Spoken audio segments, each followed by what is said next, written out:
आज नहीं जाना।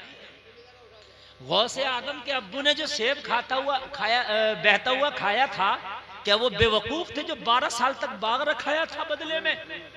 आप मुझे बताएं। और एक बात और सुन लें, ये मुफ्ती आने के नाम बैठे हैं, आज एक आपको और बात बतलाऊं मैं। जो गौसे आदम के अब्बू जी ने सेब खाया था वो जायज था खाना उनके लिए। अगर जाकर के माफी नहीं मांगते और अगर 12 साल तक बाग नहीं रखाते तो शरई एतबार से जायज था। फिर क्यों किया?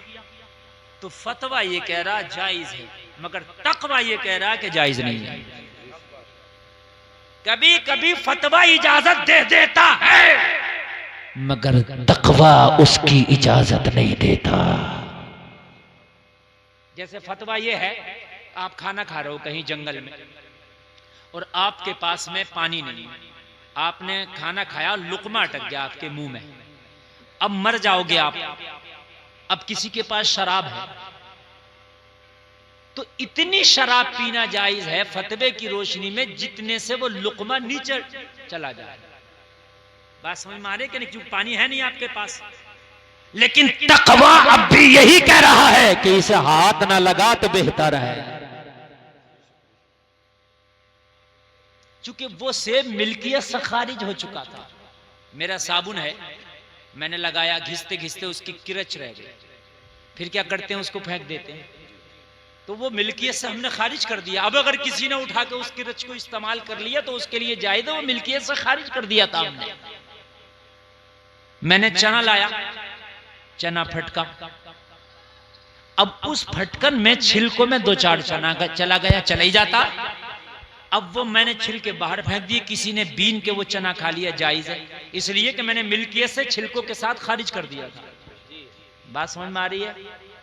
मैंने आपसे भूसा खरीदा, लेकिन कोई ऐसा भूसा नहीं जिसमें कि थोड़ा बहुत गेहूं ना हो। मैंने रकम दी है भूसा की, गेहूं की नहीं दी। लेकिन जो गेहूं है वो जायज है, इसलिए कि उसने, मालिक ने उस गेहूं को पहले ही मिल्कियत से खारिज कर दिया था। उसे पता है भूसे में जो भी है वो भूसा के साथ है। जो बाग से सेब गिर के आया था, वो बाग के जो दरख्त थे उसकी शाखें दरिया में थी।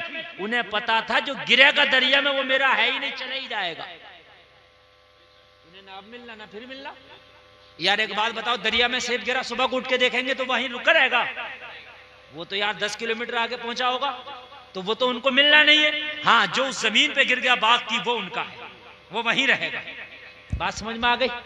लेकिन ये तकवा है, नहीं नहीं मैंने सेब खा लिया है, माफी करा के मानूंगा। वो जलसा में आने वाला एक हम है, कहीं बगैर दावत के हम खाना भी खा लिया करते हैं। क्या बात,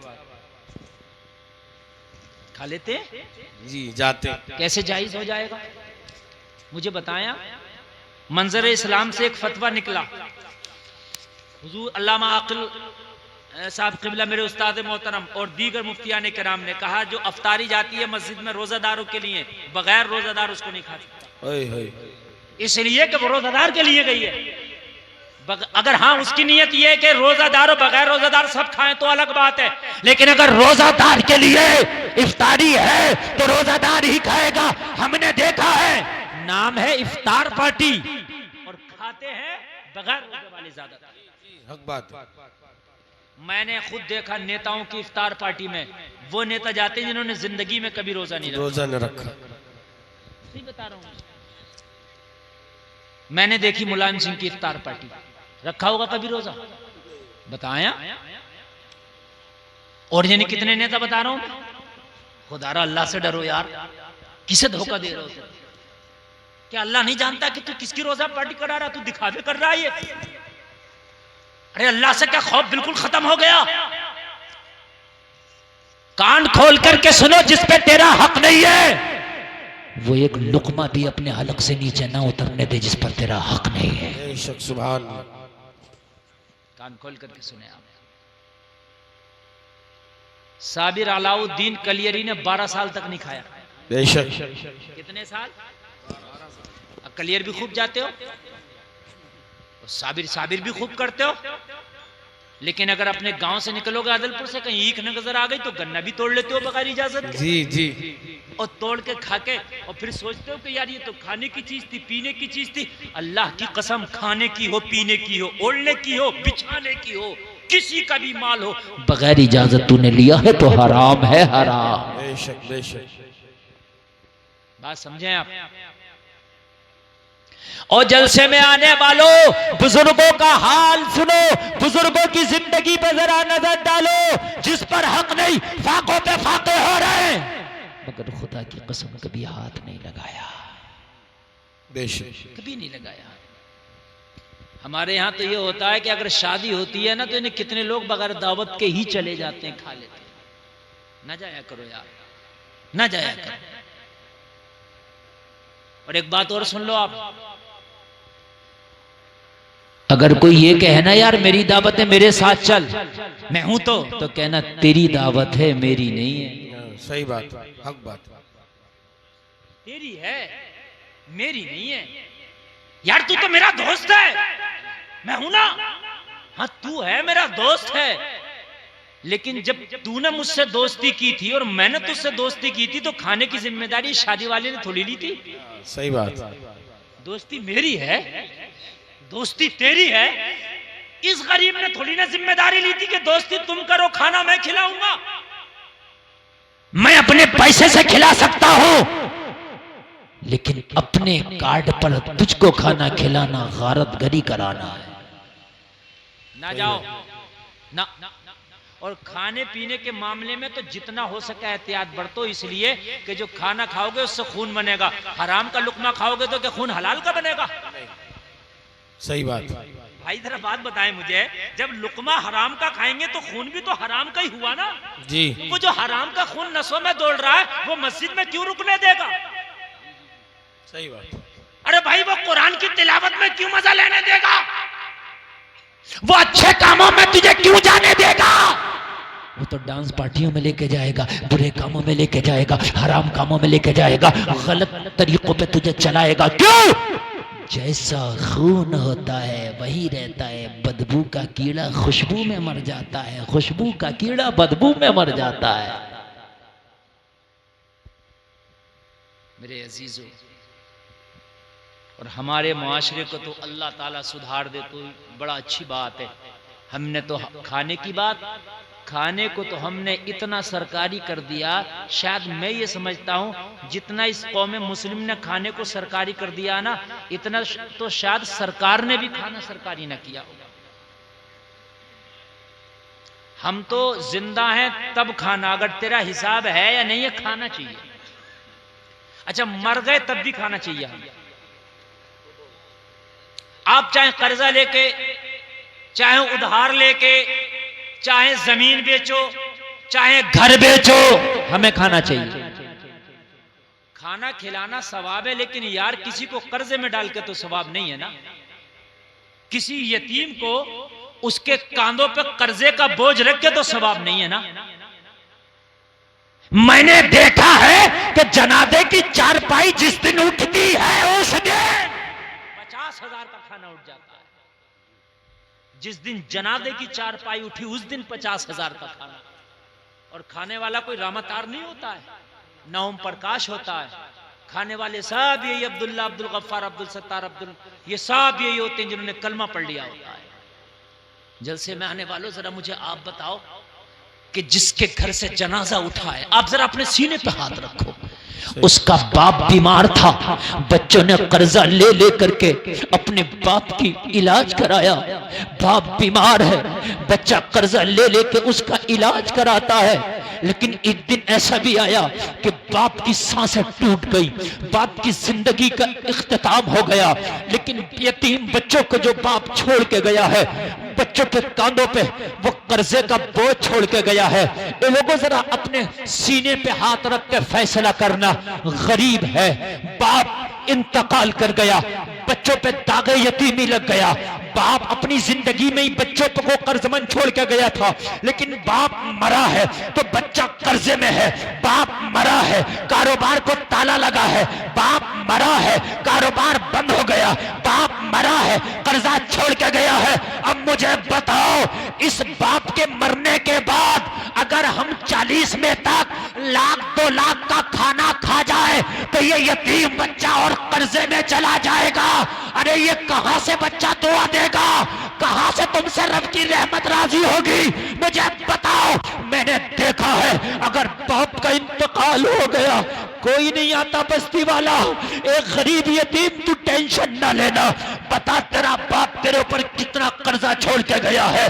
तेरे ऊपर अगर 2 लाख का भी कर्जा है तो अभी अदलपुर के लोग मरे नहीं है, अदलपुर के लोग जिंदा है। 1,000-1,000, 2,000, 500 रुपया करके हम चंदा करेंगे और चंदा करने के बाद यतीम तुझे कर्जे में नहीं रहने देंगे। तेरा कर्जा हम जिंदा लोग उतारेंगे, हम तुझे कर्जमंद नहीं रहने देंगे। तेरे बाप का साया उठा है लेकिन बस्ती वाले अभी मरे नहीं है, बस्ती वालों की गैरत मुर्दा नहीं हुई है। तेरा कर्जा हम उतारेंगे। अरे कितना अच्छा होता कि अगर बाप मरा है, उसकी कुछ जवान बेटियां हैं, घर जाके कहते टेंशन ना लेना, ओ बेवा तेरी जवान बेटियां हैं, तू परेशान ना होना, तू इद्दत के अंदर है लेकिन टेंशन ना लेना। अभी अदलपुर जिंदा है, अभी नामे मुस्लिम जिंदा है, अभी कलमा पढ़ने वाला जिंदा है। तेरी इद्दत भी पूरी ना हो सकेगी। हम अपनी बस्ती वाले सारे लोग इकट्ठा करके तेरी बेटियों की शादी का इंतजाम करके छोड़ेंगे। नारे तकबीर, नारे रिसालत, मसलके आला हजरत उलमाए अहले सुन्नत मुफ्ती गुलफाम साहिब क़िबला रामपुरी इस्लाहे मुआशरा कॉन्फ्रेंस। नारे तकबीर। कितना अच्छा होता। देखो मरने वाले 3 कैटेगरी के हैं। एक तो मरने वाला अमीर मरता है, चलो उसके लिए कोई बात नहीं, अगर वो कर्जा में भी है तो अमीर है, उसका बिजनेस और कारोबार है, ठीक है, वो उभर जाएगा। एक मिडिल क्लास का है, अगर ज्यादा बोझ डाल दिया तो दब जाएगा, लेकिन उसको भी अगर हल्का सहारा आपने ना दिया कोई बात नहीं, लेकिन बोझ ना डाला वो भी संभल जाएगा। लेकिन एक गरीब है, आपने सहारा तो नहीं दिया, लेकिन जिस दिन बाप मरा था दूसरा दिन आया, बता तीजे में कितनी देगे बनेंगी, बता कितना गोश्त आएगा, बता कितना चना आएगा, 50,000 का खर्चा हमने दूजे वाले दिन बता दिया। लेकिन उस यतीम से ये ना पूछा बता तेरा बाप कर्जा कितना छोड़ के गया है, उस गरीब यतीम से ये नहीं पूछा बता तेरी कितनी बहनें जवान हैं, बता इस मरने वाले की कितनी बेटियां जवान हैं। होना तो ये चाहिए था कि जब तक इसकी बीवी इद्दत से न निकल सकी थी उससे पहले उसकी बेटियों के निकाह का इंतजाम हमने कर दिया होता। कौन करता है? नहीं करते। कौन करता है? नहीं करते। काश उस यतीम बच्चों के कर्जे का इंतजाम हमने कर दिया होता, नहीं करते। बल्कि हम कहते हैं कि ये बता कितना खाना बनेगा, और वो खाना जब बनाता है ना तो जरूरी नहीं जब वो पहले से कर्जे में था तो अब रात में कोई जिब्रील नहीं दे गए उसको पैसा। गरीब और कर्जा लेता है, और कर्जा लेने के बाद में फिर वो खिलाता है, फिर वो दावतें करता है। हमें तो जब तक दावत ना हो ना हम तो फातिहा में भी नहीं जाएंगे, इसलिए कि हम तो फातिहा भी किराए वाली पढ़ रहे हैं। हाँ, हमारी दावत करेगा तो हम फातिहा में जाएंगे। अरे कितना अच्छा होता कहते मैं तेरे घर पे एक लुकमा नहीं खाऊंगा, हाँ मैं फातिहा में जाऊंगा, मैं जरूर फातिहा में जाऊंगा, इसलिए कि मेरा रिश्ता तेरे खाने से नहीं है, मेरा रिश्ता तेरा कोरमा से नहीं है, मेरा रिश्ता तेरी बिरयानी से नहीं है, मेरा रिश्ता तो उससे था जो मर के कब्र में चला गया है। क्या उससे इतनी भी मोहब्बत नहीं कि उसकी फातिहा में जाकर 2 हाथ उठा सको? हाथ जब भी उठाएंगे जब दावत होगी, और न फातिहा में भी नहीं जाएंगे। फिर लोग कहते हैं हजरत क्या करें, हमारे यहाँ का माहौल ही ऐसा है, अगर तू ना खाएगा खुदा की कसम जब खाना बचेगा और जब कोई खाएगा नहीं मैयत का खाना तो दूसरी मैयत में कोई खाना ही नहीं बनाएगा कि हमारी बस्ती में तो कोई खाता ही नहीं है यार, तो बनाए क्यों? लेकिन मर गए एहसास, हमारे अंदर का मुसलमान मर गया।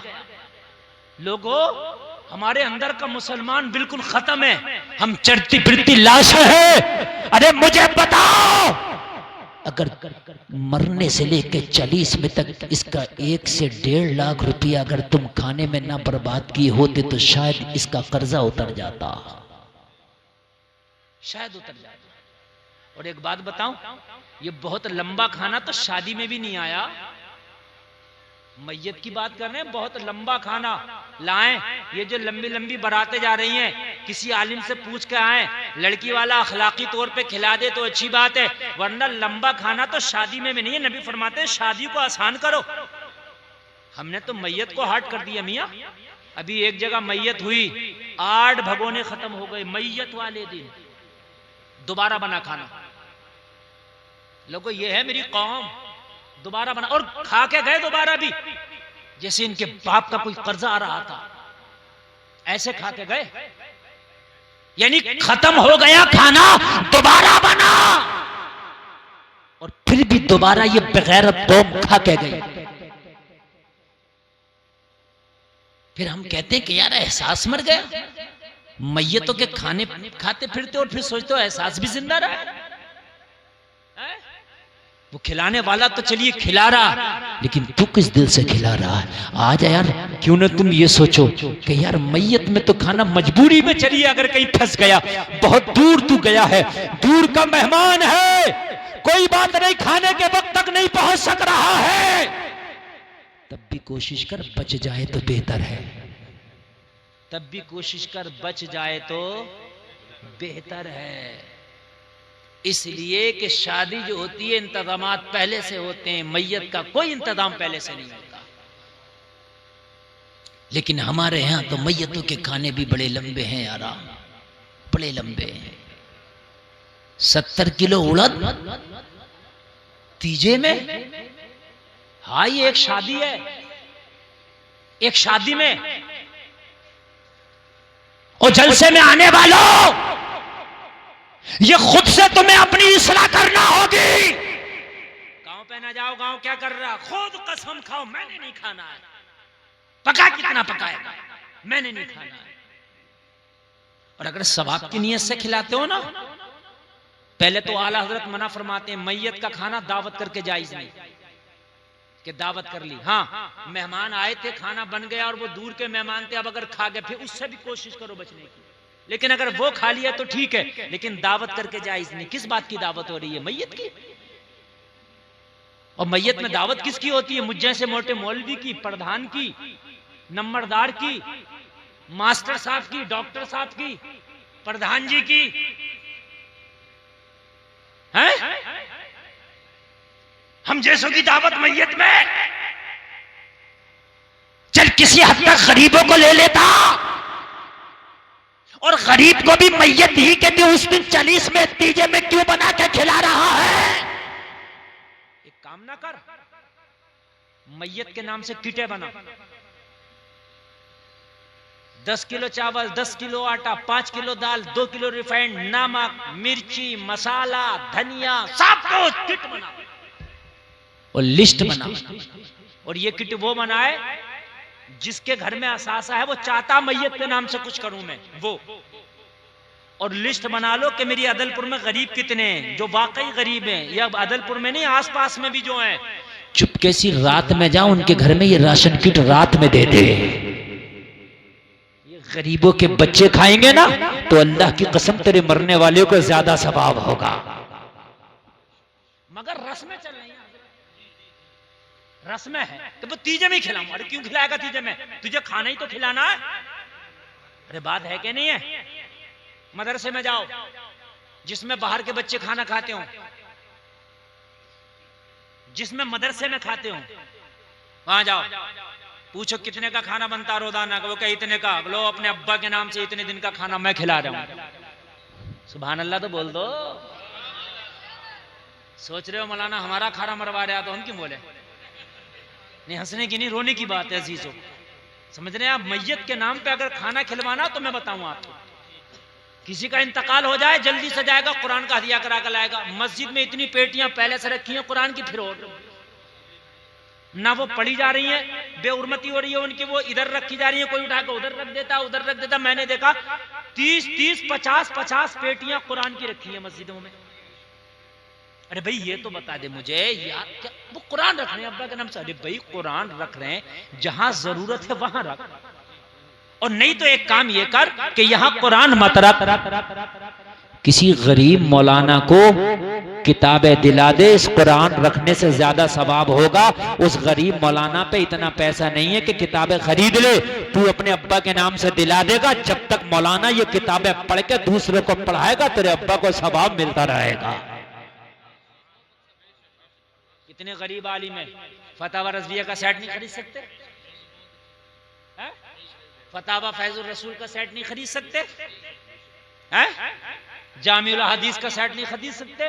मोटी मोटी किताबें हैं तो एक काम ना कर, आलिम को दिला दे। मदरसे में जो बच्चे पढ़ रहे हैं ना उन्हें किताबें दिला दो। और मदरसे में तो 90% बच्चे होते हैं जो मुकम्मल किताबें खरीद ही नहीं सकते, मेरी गारंटी। उसका दिल चाह रहा फतावा रज़विया खरीदूं, अब कहां से खरीदे 10,000 की? मस्जिद में कुरान रखना जरूरी नहीं है। अच्छा, मरने के बाद कुरान बड़ा याद आता, जिंदगी में कुरान ही नहीं याद आता। जिंदगी में कुरान पढ़ने का टाइम नहीं, कुरान सुनने का टाइम नहीं। तरावी की नमाज में अगर हाफिज कुरान ने रकात में थोड़ा सा 2-4 रुकू ज्यादा पढ़ दिया, लड़ने तैयार, झगड़ा करने तैयार। हजरत क्या पूरा कुरान आज ही खत्म करोगे? क्यों, ये कुरान नहीं है? लेकिन मरने के बाद अब कुरान से इतनी मोहब्बत हो गई, कब्र पर कुरान पढ़वाएगा, मस्जिद में कुरान रखेगा, डीजे में कुरान, 40वें में कुरान। मैं ये नहीं कहता कुरान पढ़ना गलत बात है, मैं ये कह रहा हूँ कुरान पढ़ना अच्छी बात है, मगर जिंदगी में कहां चले गए थे? कुरान मुर्दों की किताब थोड़ी है, कुरान जिंदों की किताब है। मैं ये नहीं कह रहा कि मरने वाले के लिए कुरान ना पढ़वाओ, पढ़वाओ, लेकिन मरने के बाद ही क्यों कुरान? मरने से पहले कुरान क्यों नहीं? मरने से पहले कुरान को करीब नहीं आने देता, मरने के बाद कुरान। अब तो मरने के बाद इतना कुरान मदरसे में बच्चों को नहीं पढ़ने देता। हजरत लेकर चलो कुरान खानी। अब ये कह रहे मौलाना अमानतुल हक साहब, अरे भाई बच्चों का पारा सुनना, सबक का पारा, पिछड़े का पारा। नहीं साहब, कुरान खानी अगर नहीं हुई तो समझ लो चंदा भी बंद और जो खाना खिलाता हूं वो भी बंद। अब क्या करे मौलाना, जाना पड़ेगा। अब तीजे में जा रहा, 10वें में, 40वें में, मुहर्रम में, 11वीं में, 12वीं में, चेलुम में, समझ रहे हैं आप? तो हमारे यहाँ कुरान खानी इतनी कर दी, रमजान में पढ़ाई नहीं होती, शाबान में 15 में छुट्टी हो जाती है, शव्वाल में पढ़ाई नहीं होती, 11वीं में हम नहीं होने देते, 12वीं में हम नहीं होने देते, मुहर्रम में हम नहीं होने देते। अब ये बताओ कि फिर कहते हैं सुन्नियों के कुरान पक्का नहीं होता। तूने पक्का होने नहीं दिया तो हो कहां से? साल में 8 महीने तो पढ़ाई नहीं होने दी। कहते वहां भी के बड़ा पक्का होता तो 11वीं वो नहीं करे, 12वीं वो तो हर वक्त पढ़ना ही पढ़ना मदरसे में। अगर कभी कुरान खानी कराना हो, शरीनी लेके मदरसे में आ जाओ, कहो कारी अमानतुल हक ये शरीनी है, सुबह फजर से छुट्टी तक तुम्हारे बच्चों ने जितना कुरान पढ़ा है वो सब मेरे बाप के नाम से बख्श दो। ये है ओरिजिनल कुरान खानी। जो तुम्हारे घर पे बच्चों ने पढ़ा कोई गारंटी नहीं 1 नंबर का पढ़ाओ, जो को बच्चों ने पढ़ा कम खींचा होगा, कहीं गुन्ना किया नहीं, इख्फा किया नहीं। यहां तो ये डंडा लेके बैठे थे, इख्फा भी करा रहे हैं, गुन्ना भी करा रहे हैं। बात है कि नहीं मेरे भाई? तो यहां कुरान खानी करा दो। मरने वाले के नाम से जरूरी नहीं कि दावत हो के खाना हो। अगर कोई अमीर है वो ये चाहता कि निशान मैं तो खाना खिलाऊंगा, तो तू खिला, मना कौन कर रहा? लेकिन एक काम ना कर, किटे बना दे, और किटे भी ना बना, चुप कैसी 5,000 रुपए गरीब को दे दे, ले भैया मेरे अब्बा के नाम से है ये। तू चाहे इसका मुर्गा खाइए, बकरा खाइए, चावल लाइए, दाल लाइए, रिफाइंड लाइए, तेल लाइए, हल्दी लाइए, धनिया लाइए, पुदीना लाइए, अपने बच्चों को कपड़े बनाइए, सबसे बेहतर है ये। जरूरी नहीं है कि भाई आम तरीके से खाना हो। इन रस्मों को बंद करो। इंसान शादी से ज्यादा मरने की टेंशन। अरे यार शादी में तो पहले से इंतजाम करता, मरने में कौन इंतजाम करता है? अच्छा शादी में एक बार खिला के निपट गया, शादी में एक बार खिला के, मरने में एक बार में काम नहीं चल रहा। जिस दिन मरा उस दिन भत्ती, तीजा हंसने की नहीं रोने की बात है मेरे अजीज। ये कुछ चटकुल्ला नहीं बयान कर रहा, खुदा की कसम। ये जरा अपने दिल पे हाथ रख के किसी गरीब की तरफ देखो, वो करेगा मजबूरी को, लेकिन किस दिल से कर रहा है ये भी देख लो। तीजा, 10वां, 20वां, 40वां, कितने खाने हो गए मैयत में? शादी में 1 खाना और मैयत में 4-5 खाने। कौन कंट्रोल करेगा इस पे? मोदी जी करेंगे, हम करेंगे। इस पे योगी जी करेंगे, हम करेंगे। और कैसा होगा? हमने नहीं खाना, हमने खाना ही नहीं।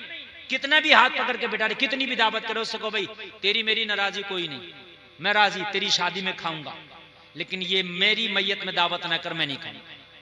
कल को मैं भी नहीं करूंगा तेरी, बात खत्म हो गई। बजीज बात समझ में आ रही है कि नहीं आ रही है? अल्लाह करे कि समझ में आ जाए। मैं हक की बात कर रहा था, थोड़ा सा आगे बढ़ूं। आपको शायद नींद आ रही होगी, नहीं आ रही ना? तो जरा जोर से एक बार कह दो सुभान अल्लाह। माशाअल्लाह माशाअल्लाह, अल्लाह सलामत रखे। बहुत अच्छा सुनने। 1 घंटा तकरीर मेरी हो गई, मुझे पता भी नहीं चला कि 1 घंटा किधर निकल गया, और आपने इतना अच्छा सुन लिया। थोड़ी देर जरा और आपकी खिदमत में बात हक की चल रही है। काय की चल रही है बात? हक की चल रही है। कंबल वालों, कंबल वालों, ये हक है। हाँ, उसको भी आ रहे हैं, गोद में सुला लो, आए गोद में सुला। इस वक्त हक की बात चल रही है। तुम्हारी रूह का हक अदा कर रहा हूं, खुदा की कसम मैं जो पेश कर रहा हूं। हक हक हक क्या है? शरीयत के बहुत बड़े इमाम, नाम है इमाम मालिक, इनकी बारगाह में एक खातून आई। कौन आई? नौजवानों बताओ। अरे बोल दो। अच्छा नौजवानों, खातून का मतलब समझते हो नहीं? हाँ सही बता रहा हूँ, ये जरूरी नहीं है कि खातून का मतलब भी समझते हो। सही बता रहा हूँ मैं। हमारी कौम का आजकल हाल यही हो गया, खातून औरत को कहते हैं। बेटा एक औरत आई, कहने लगी हुजूर एक मसला पूछना चाहती हो। कहने लगे बैठ जाओ। लोगों से इमाम मालिक ने मुलाकात की। गुड्डू भाई आप आ गए माशाल्लाह। अच्छा आइए। तो तवज्जो फरमाएं, मेरे एक एक जुमले पे तवज्जो करें, एक एक जुमले पे तवज्जो करें। ये गुड्डू भाई मुझसे बड़ी मोहब्बत करते हैं असल में। मैं जब आया ना, मुझे देख के एकदम इनका हाल ये था ना, जैसे मैं आपको नहीं बताऊं इनकी खुशी का आलम क्या था। हाँ दीवाना बात। कह रहे हजरत यकीन करना, जिंदगी की तमन्ना थी आपको देखना, आज तमन्ना पूरी हो गई। मतलब बे इंतहा खुशी थी इनकी, इसलिए इनका चेहरा मुझे याद हो गया। अल्लाह सलामत रखे। और मैं खुश होता हूँ, लोग हीरो हीरोइन से मोहब्बत करते हैं, लेकिन कुछ नौजवान ऐसे हैं कि वो आलिमों से मोहब्बत कर रहे हैं। अल्लाह सलामत रखे। हम तो गुनाहगार हैं, हम तो किसी काबिल नहीं। अरे माशाल्लाह, अल्लाह सलामत रखे। हमारे चाचा दूसरे गांव से अकेले आए, कह रहे हैं अब तो आपके लिए मोहब्बत में आया हूं। हम तो बड़े गुनाहगार हैं, लेकिन हाँ आपने एक आलिम से मोहब्बत की है। मैं गुनाहगार जरूर हूं, लेकिन एक आलिम से मोहब्बत करने का आपको बदला जरूर दिया जाएगा। अब जरा सुने, मजा बहुत आएगा। जितनी तकरीर आगे बढ़ेगी मेरी गारंटी है मजा आएगा। अगर आपको मजा ना आए, फुरकान साहब ने तारीख ली थी, फुरकान साहब को पकड़ लेना। कहाँ, किसने तारीख ली? फुरकान साहब ने। हाँ पकड़ लेना फुरकान साहब को। मजा ना आए तो, मजा आए तो दुआएं देना फुरकान साहब को। कहने लगी हुजूर मसला पूछना। कहने लगे बैठ जाओ। बैठ गए। लोगों को निपटाया। जब तन्हा हो गए, चादर बीच में जैसे ये शामियाना है, उधर वो खातून बैठ गई, इधर शरीयत का इमाम बैठ गया। सुभान अल्लाह। ऐसे पीर के पास अपनी घर की खवातीन को ना भेजो जो बेपर्दा उन्हें मुरीद करता हो, बेपर्दा तावीज देता हो, बेपर्दा सर पे हाथ रखता हो। समझे? सरकार मुफ्ती आदम हिंद की बारगाह में कोई औरत आती ना, और अगर तावीज, वैसे तो बुर्के पर्दे में ही आती, लेकिन तावीज लेने के लिए भी अगर ऐसे हाथ बढ़ा देती ना तो डांटते, कहते तावीज लेने आई है या मुझ बूढ़े को अपना हाथ दिखाने आई है। हाथ इस तरीके से करती, ऐसे ये ऐसे करके कपड़े में करके, तब तावीज मिलता। ये है तकवा, ये है शरीयत। हमारे यहाँ तो मेलों ठेलों में तुम देखो, मर्दों से ज्यादा औरतें, औरतों से ज्यादा मर्द हैं। कव्वाली हो रही है, जवाब देने वाली भी है, जवाब देने वाला भी है। हु हल्ला हो रहा है, क्या हो रहा है? दादा मियाँ का उरस हो रहा है। उरस नहीं हो रहा, जहन्नम की तैयारी कर रही है ये। मेरे अजीजों, बड़े अफसोस के साथ ये बात कहना पड़ रही है। कहने लगी बैठ जा। इमाम मालिक ने बिठा दिया। अब जरा एक एक जुमला मेरा बड़ी गौर से सुन लेना। ये तकरीर ज्यादा देर लंबी नहीं होने वाली है, लेकिन जो होने वाली है बड़ी खास होने वाली है। बैठ जा। बैठ गई। उधर चादर की आड़ में, पर्दे की आड़ में वो खातून, इधर इमाम मालिक। मैं मुबारकबाद पेश करता हूँ कमेटी वालों को, बड़ा अच्छा इंतजाम किया है इन्होंने औरतों के लिए। उधर स्क्रीन लगा के रखा है, मुकम्मल पर्दे का इंतजाम करके उनके सुनने का इंतजाम किया है। मेरी बड़ी तबीयत खुश हुई। माशाअल्लाह, वो जो सुन रही हैं वो मुकम्मल पर्दे में सुन रही हैं। अल्लाह सलामत रखे। और मुझे नहीं पता था आदलपुर के लोग इतना अच्छा सुनते हैं, वरना मैं कई साल पहले यहाँ तारीख दे देता। यकीनन बहुत अच्छा सुनते हैं। रात का जनवरी का महीना है और 1 बजा है और अभी ना कोई हटने तैयार है ना कोई सोने तैयार। अल्लाह सलामत रखे। बहुत अच्छा सुन रहे हैं आप, और इतना कामयाब जलसा भी नहीं होता जितना आज का मैं जलसा कामयाब देखता हूँ। यकीनन बहुत कामयाब है। कहने लगी हुजूर मेरा मसला थोड़ा सा निराला सा है। बता बता खातून क्या मसला? कहने लगी हुजूर मैं एक बड़ी गरीब खातून, ठीक है, मैं सूद का काम करती हूँ, सूद जो होता है वो काटती हूँ, समझ रहे हैं? सूद, उसको काट करके बाजार में बिकवा करके अपने घर की रोजी रोटी चलाते, ठीक है। पहले जमाने में आपने भी देखा होगा चरखा चलता था, उससे कहने लगी हुजूर जब रात हो जाती है तो छत पे जाके मैं चरखा चलाती हूँ, सूद काटती हूँ। क्यों? कहा मेरे घर में चिराग नहीं है, गुर्बत की वजह से। रात में जब चांदनी निकलती है तो उसके अक्स में मेरा काम होता है। लेकिन हुजूर कभी कभी बादशाहों के जुलूस निकलते हैं, मेरी गली से गुजरते हैं, जैसे ये मदरसा रोड के किनारे, अब यहां से कोई जुलूस निकलेगा तो उसकी रोशनी मदरसे में भी आएगी, छत पे भी जाएगी। कहने लगी हुजूर जब बादशाहों के जुलूस निकलते हैं तो उसमें फानूस बरदार भी होते हैं, शम्मा बरदार भी होते हैं, मशल बरदार भी होते हैं, उनकी रोशनी मेरी छत पे आती है। और जिस दिन जुलूस निकलता है उस दिन काम की रफ्तार बढ़ जाती है, क्योंकि रोशनी ज्यादा होती है। तो जिस दिन मैं उस रोशनी में काम करती हूं तो दोगुना काम कर लेती हूं। कितना कर लेती हूं? क्योंकि जाहिर सी बात है जब रोशनी कम है तो धीरा होगा और जब रोशनी ज्यादा है तो तेज होगा। तो हुजूर मसला ये मालूम करना है, ये जो दुगना काम हो जाता है, जैसे रोज 1 किलो काटती हूं तो आज 2 किलो कट जाता है, तो ये जो 1 किलो ज्यादा कटता है ये मेरे लिए जायज है या नाजायज है? हाय हाय हाय, सुनो क्या है। कहने लगी हुजूर इसलिए कि जिस रोशनी में मैंने आज ज्यादा काटा है उस रोशनी पे मेरा हक नहीं था, वो तो बादशाहों की रोशनी थी, उसमें ज्यादा काम हो गया, तो ये ज्यादा मेरे लिए जायज या नाजायज? बताएं मसला। हम तो पूरे के पूरा डकार गए, मसला भी नहीं पूछा किसी से। बेशक बेशक। सोचते हैं ये तो हमारे अब्बा का था, पूरा डकार के सोचते हैं। और सुनो, तुमने खाली कलमा पढ़ लिया, इसका नाम इस्लाम नहीं। खाली दाढ़ी रख ली, इसका नाम इस्लाम नहीं। खाली टोपी ओढ़ ली, इसका नाम इस्लाम नहीं। एक एक लुक़मे का मैदान महशर में हिसाब तुझे देना है तो इसका मुहासबा अब कर ले, एक एक लुक़मे का। कहीं जिस लुक़मे को तूने खाया ऐसा तो नहीं कि उस पे तेरा हक ना था। जब हजरत हलीमा फरमाती है कि जब मैं मक्का शरीफ से मोहम्मदुर रसूलुल्लाह को अपने घर लाई, मेरा एक बेटा और था जिसका नाम अब्दुल्ला था। बेशक बेशक। कहती है कि जब मैंने शौक में खुशी में मैं मोहम्मद को लाई हूँ, चेहरा लाजवाब है, मुखड़ा लाजवाब है, लाओ मैं शौक में गोद में लिटा के मोहम्मद को दूध पिलाने लगी। एक पिस्तान का दूध मोहम्मद ने पी लिया मगर दूसरे पिस्तान को मुंह न लगाया, इसलिए कि मेरा एक बेटा अब्दुल्ला और था। नबी ने बचपन में ये सबक दे दिया, अगर 2 भाई है तो एक पे मोहम्मद का हक है तो एक पे अब्दुल्ला का हक है। तकबीर, दारे रिसालत, मसलके आला हजरत, इस्लाहे मुआशरा कॉन्फ्रेंस, मुफ्ती गुलफाम साहिब क़िबला रामपुरी, दारे तकबीर, दारे रिसालत। अल्लाह सुभान अल्लाह। माशाल्लाह, बहुत खूब हजरत, सुभान अल्लाह। मानना ये बड़ा दिलचस्प मौजू है मेरे लिए। अगर मैं 8 दिन भी बोलता रहूं तो मेरा दिल ना भरे, इसलिए कि ये है इतना दिलचस्प मौजू। जरा सुने, मेरे नबी ने बचपन में ही ऐलान कर दिया, ओ हलीमा, मोहम्मद हक मारने नहीं बल्कि लोगों का हक दिलाने आया है।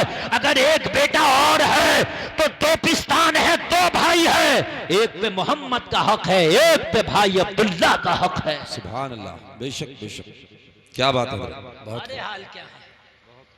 हमारे हाल तो ये है कि मस्जिद में अगर गर्म पानी हुआ ना तो वो गर्म पानी घर में ले आते हैं। सर्दी के मौसम में जो गर्म पानी हो रहा ना मस्जिदों में, वो घर ले आते हैं। हराम है, हराम जायज नहीं है, कान खोल करके सुन ले। इसलिए कि वो मस्जिद के नमाजियों के लिए था, तेरे लिए ना था। लेकिन आज चल रहा है मस्जिद के समरसेबिल से पानी भरना जायज नहीं। रुमाल वालो और टोपी वालो बैठ जा, बैठ बैठ बैठ बैठ। बेटे इस वक्त जाना भी जायज नहीं है, हकीकत बता रहा हूं मैं, चूंकि बात जो मैं बता रहा हूं यार ये रह जाएगी। देखो, मैं गौसे आजम की करामत बताऊं, मुझे तकरीबन मुझे पता नहीं कई 100 करामतें याद होंगी, कई 100 वाकयात याद होंगे। बहुत आसान है, वाकया इधर से पकड़ो उधर खत्म कर दूंगा मैं, ठीक है। लेकिन खुदा की कसम, ये जो इस्लाह के पहलू पे मैं बोल रहा हूं, अगर हक की पहचान आपने कर ली ना तो अल्लाह की कसम, दूसरे गुनाह तो ऐसे हैं जो तौबा करने से अल्लाह माफ कर सकता, लेकिन किसी का हक खा के बैठे हो तो अल्लाह भी माफ नहीं करेगा। बड़े काम की बात बताने लगा, अल्लाह भी माफ नहीं करेगा अगर किसी का हक खा के बैठे हो तो। मस्जिद के समरसेबिल से पानी भरना भी जायज नहीं। हद ये है कि मस्जिद में अपना मोबाइल भी आप चार्ज नहीं कर सकते।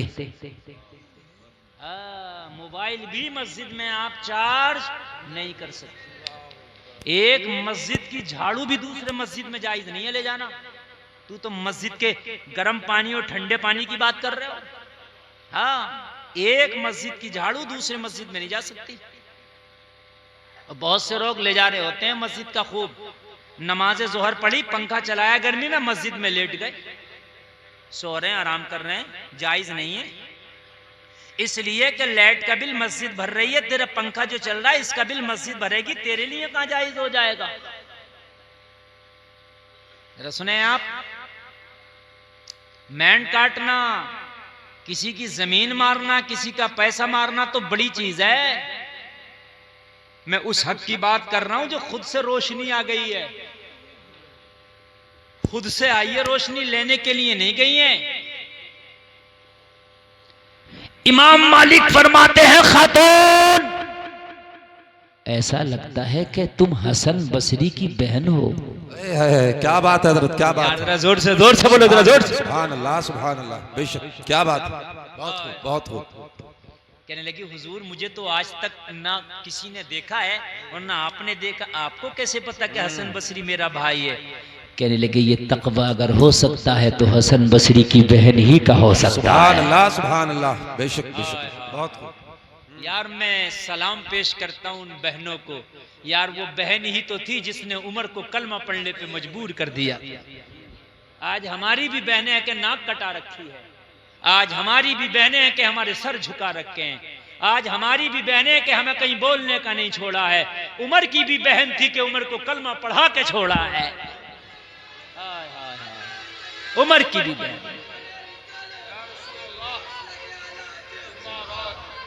अल्लाह सलामत, ये उमर की भी बहन है। बहन हो तो ऐसी हो। लोगों, बहनों को भी अच्छी तरबियत देना बड़ा जरूरी है।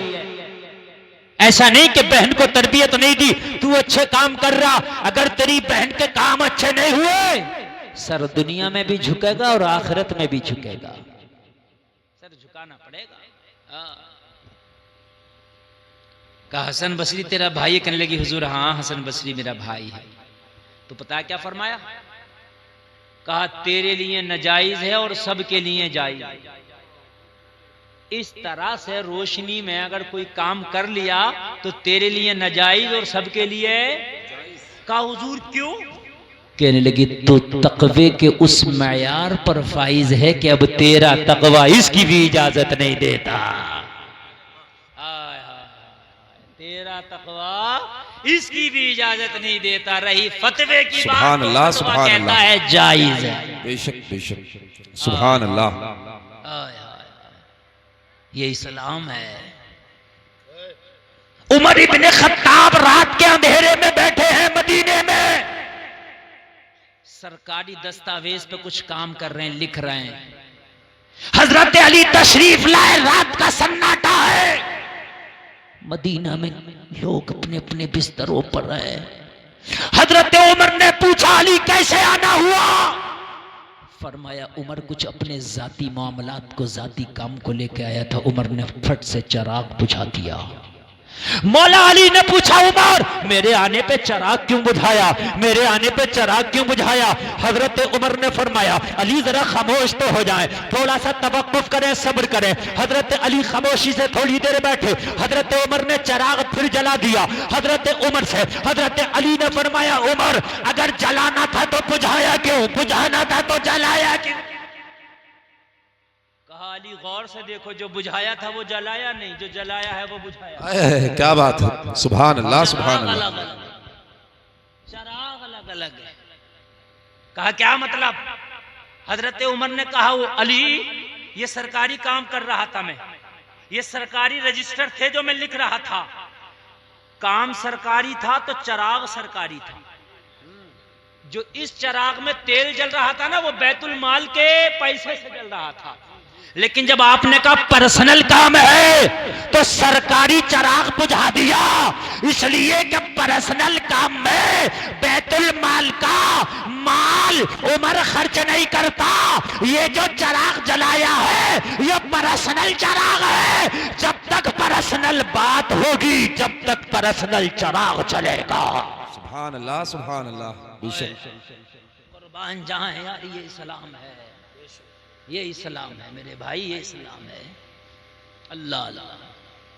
मुसलमानों कसम खा के उठो आज जलसे से, जिस पर मेरा हक नहीं वो मुझे लेना ही नहीं, जिस पर मेरा हक है नहीं वो मुझे लेना नहीं। और तेरी किस्मत का अल्लाह तुझे दे के रहेगा।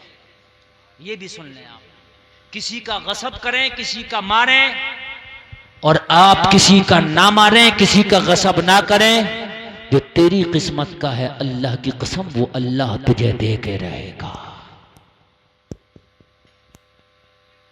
खत्म कर लें, बोलिए अगर इजाजत हो तो, बात मुकम्मल। अच्छा लग रहा ना? अल्लाह सलामत रखे। अभी दस्तार भी होना है, और यकीन मानना दिल तो ना मेरा भर रहा ना आपका भर रहा, ये मैं भी जानता हूं। 1.25 घंटा तकरीर मेरी हो चुकी है और दिल ना मेरा भर रहा और ना आपका भर रहा। हाँ, मैं और थोड़ी देर बोलता हूं, दस्तार भी होनी है। क्या बच्चे हैं? 2, 9 बच्चे हैं माशाल्लाह, 9 बच्चे हैं। गोया कि आज इस मदरसे की फसल तैयार है जो आपके सामने है, समझ रहे हैं आप?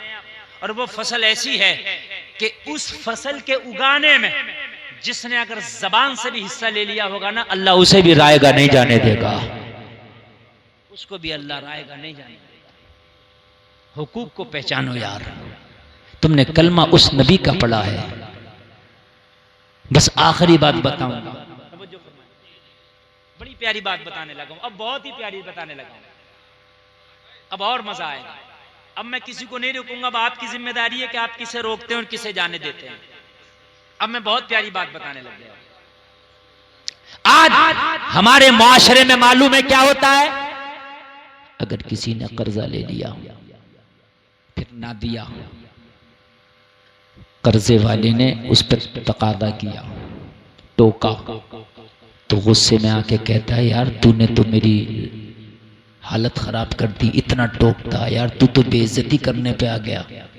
फिर गुस्से में थोड़ी सी नरम गरम बातें होती हैं तो फिर पता क्या कहता है? अब तक तो दे देता मगर अब नहीं दूंगा।